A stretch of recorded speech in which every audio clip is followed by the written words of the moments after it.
हमें तो बचपन में याद है, हम जहाँ पढ़ते थे वहाँ हैंडराइटिंग जब खराब होती थी तो टीचर कहते थे कि ऐसे सामने रखो अपनी हाथ और उंगलियों पे छड़ी मारते थे तो उसके बाद हैंडराइटिंग धीमे धीमे ठीक होने लगती थी। जब हम लिखते हैं तो हमारे माइंड, ब्रेन और हाथों का कोऑर्डिनेशन होता है। आजकल तो कीबोर्ड का ज़माना है, तो कीबोर्ड के ज़माने में क्या करें हैंडराइटिंग ठीक करके?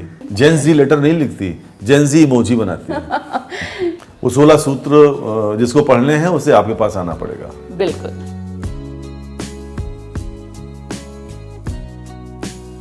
नमस्ते, आत्मा की आवाज़ में आप सबका एक बार फिर बहुत बहुत स्वागत है, अभिनंदन है, आपका खैर मकदम है। दोस्तों, आज हमारे जो मेहमान हैं वो बहुत ख़ास हैं। यूँ तो हमारे सभी मेहमान ख़ास होते हैं, लेकिन आज के मेहमान ख़ासों में ख़ास हैं। और जो उनका विषय है, जिस विषय पर उनकी पकड़ है, मैं आपको विश्वास दिलाता हूँ, एक बार जहाँ उन्होंने बोलना शुरू किया उसके बाद आप आत्मा की आवाज़ के साथ ग्लूड हो जाएंगे और पूरा एपिसोड ये वाला देखे बिना आप दूसरा कोई काम नहीं करेंगे, ऐसा मेरा आपसे वादा है। तो अब मैं अपने मेहमान से ये रिक्वेस्ट करता हूँ कि वो खुद को इंट्रोड्यूस करें और अपना परिचय खुद दें। जी, सबसे पहले तो बहुत बहुत शुक्रिया, धन्यवाद, आपने मुझे यहाँ बुलाया। मैं दीपाली वासवानी एक हैंडराइटिंग एक्सपर्ट हूँ। पिछले 8-9 सालों से मैं इस विषय पे काम कर रही हूँ और लगभग 7,000 से भी ज़्यादा बच्चों और बड़ों की हैंडराइटिंग करेक्ट कर चुकी हूँ, इम्प्रूव कर चुकी हूँ।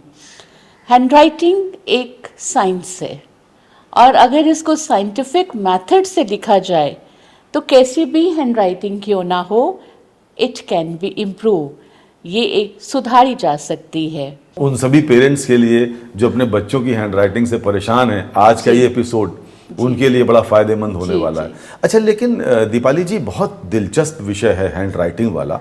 मैं भी कभी कभी सोचता हूँ कि जब किसी पुराने व्यक्ति का, जो 100 साल, 150 साल, 200 साल पहले हुए, उनकी जब हैंडराइटिंग देखिए तो मन में अजीब से ख्याल आते हैं और लगता है कि क्या हम किसी व्यक्ति को उसकी हैंडराइटिंग से कहीं कोरिलेट कर सकते हैं, पर्सनालिटी को डिस्क्राइब कर सकते हैं, वो व्यक्तित्व कैसा रहा होगा, क्या उसके बारे में। लेकिन जब ऐसा हम सोचते हैं तो हमें उन लोगों की याद आती है जिनकी हैंडराइटिंग तो बहुत ख़राब थी लेकिन वो बहुत बड़े आदमी बने, निगेटिवली या पॉजिटिवली। उदाहरण के लिए महात्मा गांधी, उनकी हैंडराइटिंग कोई बहुत अच्छी नहीं मानी जा सकती। नेपोलियन बोनापार्ट, आप क्या कहेंगी? बिल्कुल सही कहा। जब हम किसी भी हैंडराइटिंग का अध्ययन करते हैं, एक कोर्स है जिसमें ग्राफोलॉजी, जिसमें अक्षरों का, लेटर्स को बड़े ध्यान से गहन अध्ययन किया जाता है, तो उससे पता चलता है कि इंसान की पर्सनालिटी कैसी है। हैंडराइटिंग के माध्यम से हम किसी की भी पर्सनालिटी को रिसर्च कर सकते हैं, जान सकते हैं कि वो कैसी है। आपने बिल्कुल सही कहा, जैसे नेपोलियन बोनापार्ट है, महात्मा गांधी हैं, इनकी हैंडराइटिंग अभी तक पढ़ने में भी नहीं आई है। गांधी जी के कई लेख ऐसे हैं जो अभी तक हम रीड नहीं कर पाए हैं। Same with Hitler. तो कहा जाता है जब हम लिखते हैं तो हमारे माइंड, ब्रेन और हाथों का कोऑर्डिनेशन होता है जी। और जो सुपर इंटेलेक्चुअल होते हैं, इंटेलिजेंट होते हैं, तो उनका कोऑर्डिनेशन अपने हाथों के साथ नहीं बनता और समटाइम्स उनके सोचने की क्षमता और लिखने की क्षमता में मैच नहीं करती, तो उसमें कोई कोऑर्डिनेशन नहीं होता, कोई कोरिलेशन नहीं होता, तो हैंडराइटिंग वर्स्ट हो जाती है।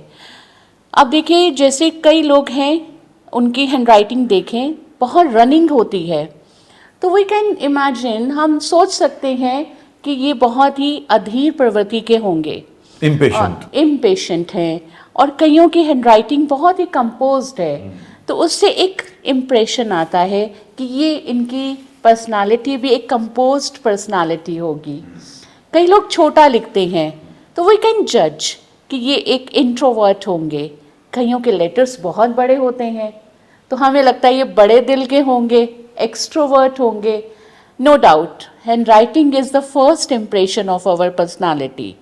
जब भी हमारी हैंडराइटिंग का कोई सैंपल हमसे पहले पहुंचता है तो हैंडराइटिंग को देखकर ही हम उनकी पर्सनालिटी एक जज कर लेते हैं, ये इंसान भी अच्छे होंगे, या कई बार होता है खराब हैंडराइटिंग। तो खराब हैंडराइटिंग का मतलब ये नहीं है कि आपकी पर्सनालिटी अच्छी नहीं है। हो सकता है आपके व्यक्तित्व के कई गुण आपकी हैंडराइटिंग में रिफ्लेक्ट हो रहे हैं। अच्छा, ये बात जो आपने कही, ये मुझे भी लगता है कि कई बार जो दिमाग में जो थॉट्स आते हैं, थॉट्स दिमाग में ही आते हैं, जाहिर सी बात है, तो कई बार जो हमारे विचार इतनी तेज़ी के साथ आते हैं कि वो बोलने में भी कोऑर्डिनेशन नहीं होता। मैं ऐसे कई लोगों को जानता हूँ जो सोचते बहुत तेज़ हैं तो बोलने भी तेज़ तेज़ लगते हैं, उस चक्कर में, कोऑर्डिनेशन बैठाने के चक्कर में। तो फिर होता यह है कि उनके बोले गए वाक्य कई बार गड्ड-मड्ड हो जाते हैं। वाक्य शुरू कहीं से होता है, समाप्त कहीं पर होता है। कई बार ऐसे लोगों के बोलने के वाक्य ग्रामेटिकली इनकरेक्ट भी होते हैं। तो शायद वही चीज़ राइटिंग में जाती है। जब आप बहुत तेज़ सोच रहे हैं तो आप उतना तेज़ लिखना चाहते हैं तो राइटिंग खराब हो जाती है। बिल्कुल तो ये इट कैन बी करेक्टेड। हाँ, ये बिल्कुल बात सही है। जब भी हम लिखते हैं, अब आप देखिए, जब हमें जल्दी में लिखना है, हमें किसी बात की कोई जल्दी है, तो हमारी हैंडराइटिंग पे वो असर आ जाता है।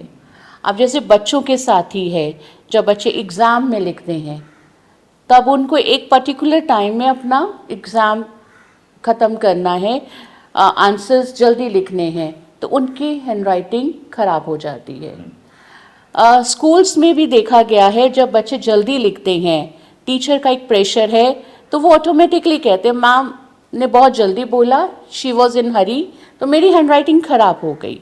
तो ये इम्पैक्ट पड़ता है हमारी हैंडराइटिंग पे। तो वो ठीक कैसे होती है? देखिए, हैंडराइटिंग कैन बी करेक्ट। कैसे? एक साइंटिफिक मेथड है। अगर हम अक्षरों का अलाइनमेंट सही रखें, स्पेस का ध्यान रखें, उनकी बनावट के ऊपर अगर हम ध्यान दें, तो बिल्कुल हमारी हैंडराइटिंग करेक्ट हो सकती है। शब्दों को लिखना भी एक कला है, एक आर्ट है। और सबसे इम्पॉर्टेंट, हमारी अगर मोटर स्किल्स अच्छी हैं तो हमारी handwriting can be correct, can be cured, can be corrected. तो मैं चाहूँगा आपसे कि कुछ टिप्स आप हमारे उन माता पिता को खास तौर पर दें।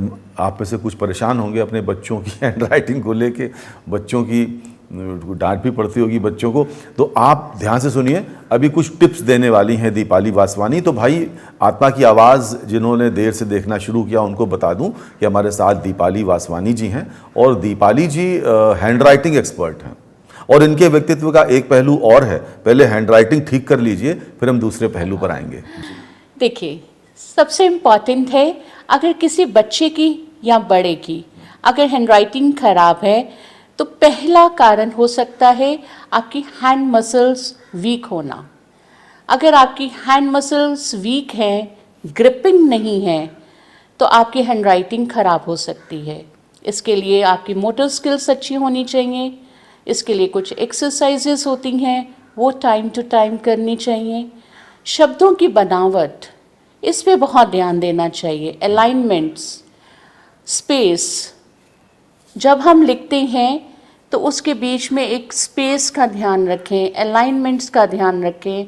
कौन सा शब्द कैसे लिखना है, लेटर की ज्वाइनिंग, एक लेटर का दूसरे लेटर के साथ ज्वाइन करना, इन सब पे अगर हम ध्यान दें तो हमारी हैंडराइटिंग बिल्कुल ठीक हो सकती है। आपने कहा पहले मसल्स की बात आपने की, और फिर आपने कहा कि उसके बाद तो कुछ और प्रैक्टिसेस करके हम उसे ठीक कर सकते हैं। मसल्स के बाद नंबर 2 आपने एक पॉइंट कहा था। मैं चाहता हूँ उसको एलैबोरेट करें आप।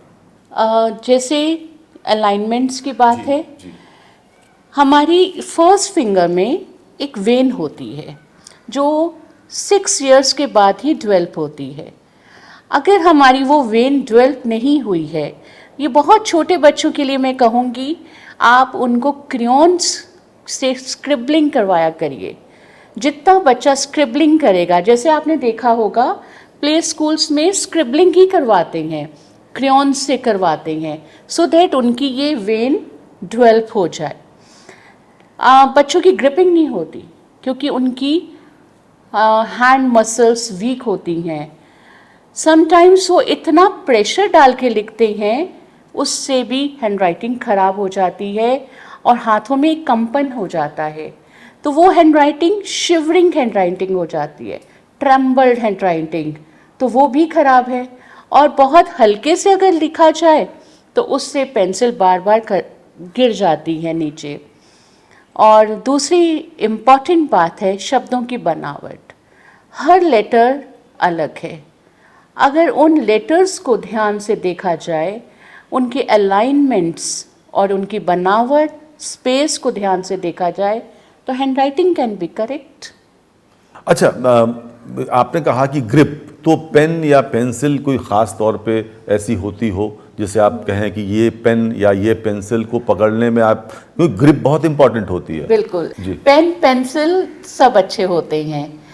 पेंसिल कहाँ से कैसे पकड़ें? पेंसिल पकड़ने का सही तरीका है, जहाँ हमारी शेविंग ख़त्म होती है पेंसिल की, वहाँ से होल्ड करना चाहिए। और this is the right way to hold the pencil like this. कई बच्चे ऐसे लिखते हैं, ये गलत है।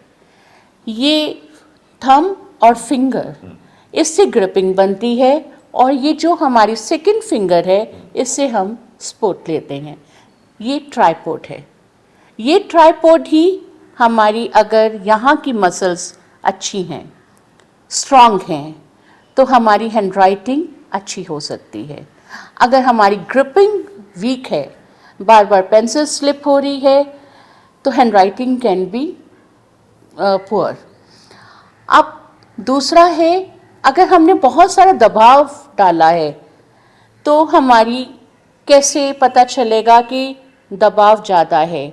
अगर हमारे नेल का कलर रेड हो रहा है या हल्का पिंकिश हो रहा है, तो इट्स मीन ये दबाव ज़्यादा है। तो होता है हीमोग्लोबिन बच्चे का अच्छा हो तब भी रेड और पिंकिश हो नहीं सकता है? सर, नॉर्मल से वो एकदम से चेंज हो जाएगा। अच्छा। जब आप किसी चीज़ को पकड़ते हैं, तो आपके फिंगर का अगर कलर, थंब का कलर चेंज हो रहा है, तो समझिए कि बच्चे ने ओवर प्रेशर डाला हुआ है। ओवर प्रेशर से क्या होगा? आपकी हैंडराइटिंग ट्रैम्बलिंग होगी, शिवरिंग होगी, उसमें हल्का सा कंपन होगा। तो ये हैंड मसल्स बहुत ज़रूरी हैं, इसको स्ट्रॉन्ग करना। इसके लिए कुछ एक्सरसाइज होती हैं। पेपर का बॉल बना लीजिए, प्रेस प्रेस प्रेस, इससे हमारी मोटर स्किल्स भी बहुत स्ट्रॉन्ग होंगी। और भी कई एक्सरसाइज हैं जो पेपर का बॉल बना के प्रेस करें, प्रेस करें। और क्या करें?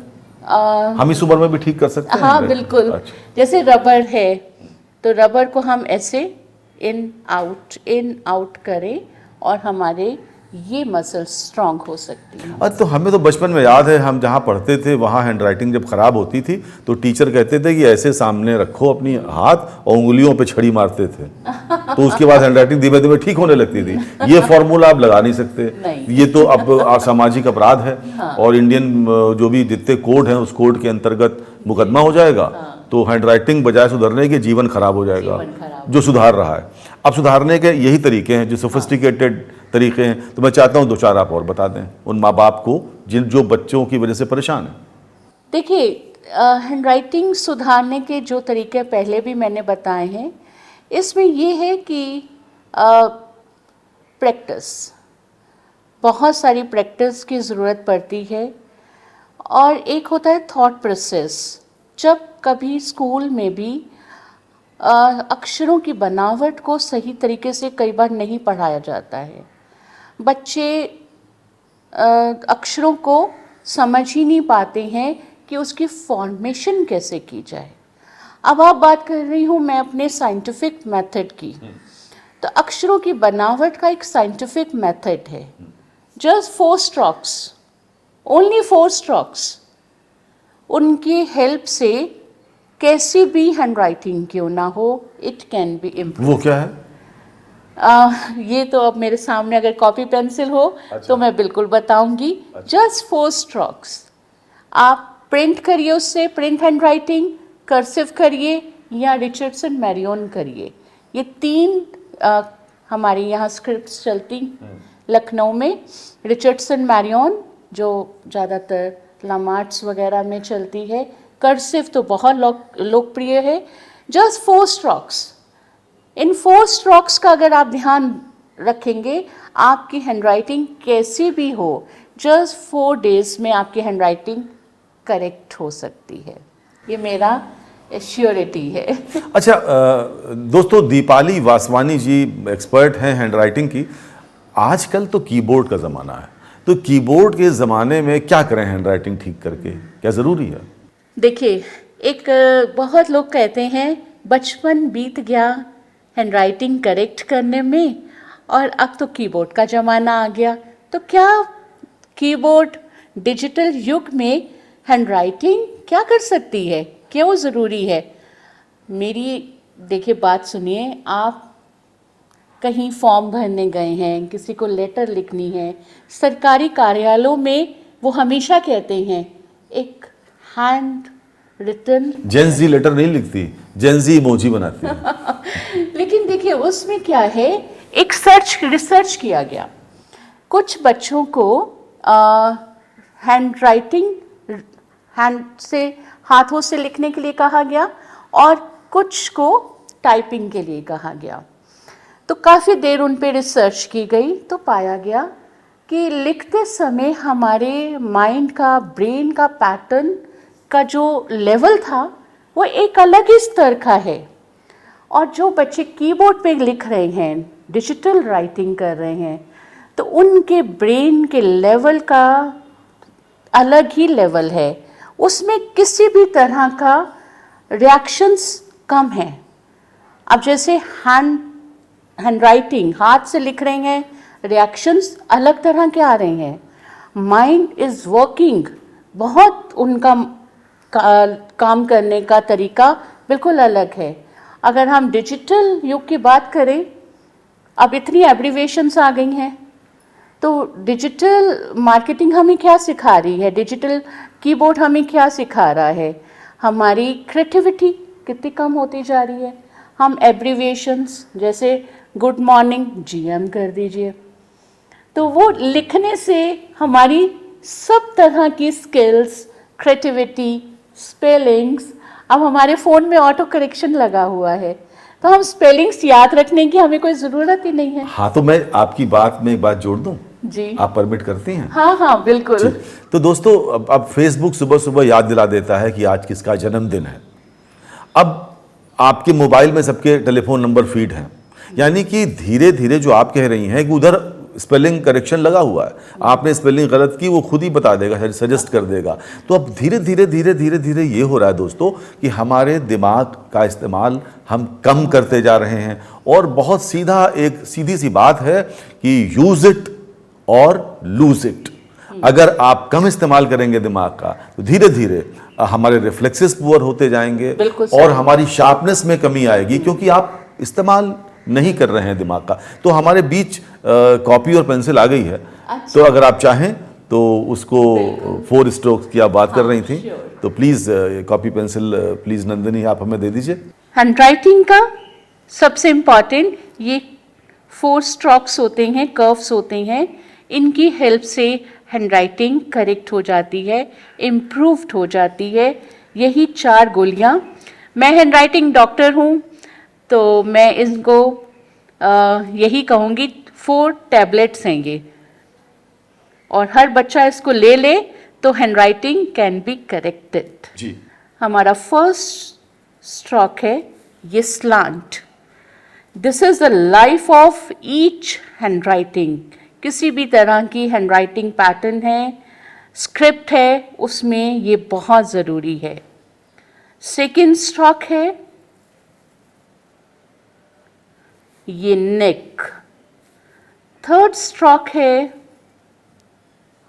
दिस, और लास्ट स्ट्रोक है ये, जैसे एक वेव बनती है ये 4 स्ट्रोक, ये 4 टैबलेट्स, और आपकी हैंड राइटिंग कैसी भी हो करेक्ट होगी। बस प्रैक्टिस बहुत ज़रूरी है। तो दोस्तों, कितनी आसानी से दीपाली जी ने समझाया कि वो जो 4 टैबलेट्स दी इन्होंने, उसका अगर ध्यान रखेंगे तो निश्चित रूप से हैंड राइटिंग अच्छी होगी। अच्छा, हैंड राइटिंग अच्छी होगी तो स्टूडेंट में कॉन्फिडेंस भी आता होगा? बिल्कुल। क्या कोरिलेशन है? हैंड राइटिंग और स्टूडेंट लाइफ बहुत एक आपस में ही जुड़े हुए हैं। कह सकते हैं सिक्के के दो पहलू हैं, साथ साथ चलते हैं, हैंडराइटिंग और एक विद्यार्थी जीवन। जब एज ए एग्जामिनर जब किसी के सामने पुअर हैंडराइटिंग आती है, जब वो चेक कर रहे हैं, तो पहला इम्प्रेशन ही यही जाता है, अगर ख़राब हैंडराइटिंग है, बच्चे को नहीं इतना आता नहीं है, अपने विषय के बारे में इतनी संपूर्ण जानकारी नहीं है, तो वही बात आ गई, हम पर्सनालिटी का फर्स्ट इम्प्रेशन पड़ जाता है। दूसरा है, अगर हमारी हैंडराइटिंग रीडेबल ही नहीं है, एग्जामिनर उसको रीड ही नहीं कर पाएगा, तो ऑब्वियस है वो क्रॉस ही लगाएगा, काटा, नंबर्स खराब हो जाएंगे, मार्क्स कम हो जाएंगे। तो इसीलिए कहा जाता है कि हैंडराइटिंग ऐसी होनी चाहिए कम से कम कि कोई पढ़ पाए, रीड कर सके, तो उससे आपकी ग्रेडिंग खराब नहीं होगी। ठीक बात है। और मैं अब चाहता हूं कि जो दूसरा मैंने व्यक्तित्व का पहलू बताया था आप सबको दीपाली जी का, मैं चाहता हूं संक्षेप में उस पर भी हम बात करें।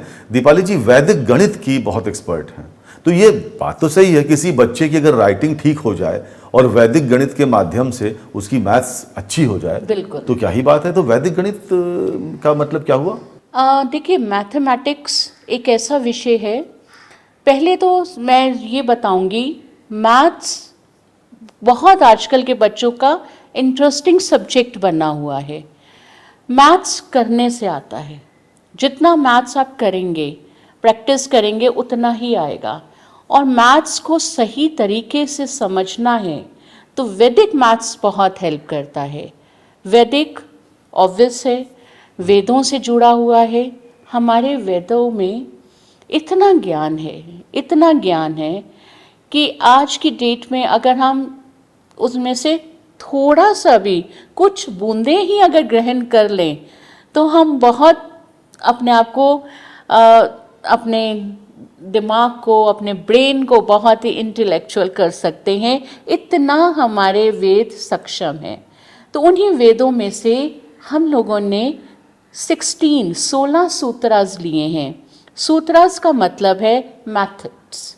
अगर वो 16 सूत्रों की मदद से हम अपने मैथमेटिक्स को कैलकुलेशन करें, तो हमारा मैथ्स बहुत ही सिंप्लीफाई हो जाएगा।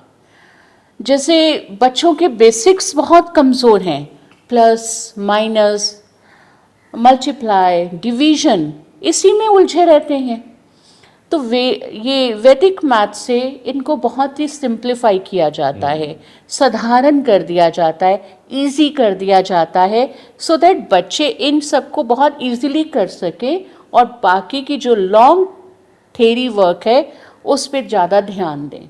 होता क्या है कि बच्चों को माइनस नहीं करना आता है, सब्ट्रैक्शन, एडिशन, उसी में ही गलती हो गई, तो बाकी का भी सारा सम रॉन्ग हो जाता है। तो वैदिक मैथ्स स्कूल मैथ्स को बिल्कुल सिंपल कर देता है, आसान कर देता है, अपने 16 मेथड से, सूत्रों से। वो 16 सूत्र जिसको पढ़ने हैं उसे आपके पास आना पड़ेगा। बिल्कुल। वाकई में वो 16 सूत्र आपके स्कूल मैथ्स को बहुत इजी कर देते हैं, बहुत सिंपल कर देते हैं। जी जी। तो दोस्तों, मैं अब धन्यवाद दूं दीपाली जी को। उसके पहले मैं बता दूं कि मुझे जितना थोड़ा बहुत ज्ञान है, तो आज के पहले मैं 3 वासवानीज को बहुत रिगार्ड करता था। पहले हैं साधु वासवानी, जो बहुत बड़े सोशल वर्कर हैं और रिलीजियस टीचर हैं। दूसरे हैं कलाकार रवि वासवानी, बहुत से हमने उनके नाटक देखे, फिल्में देखी। और तीसरे हैं घनश्याम वासवानी, जो बड़े बेहतरीन गजल गायक हैं।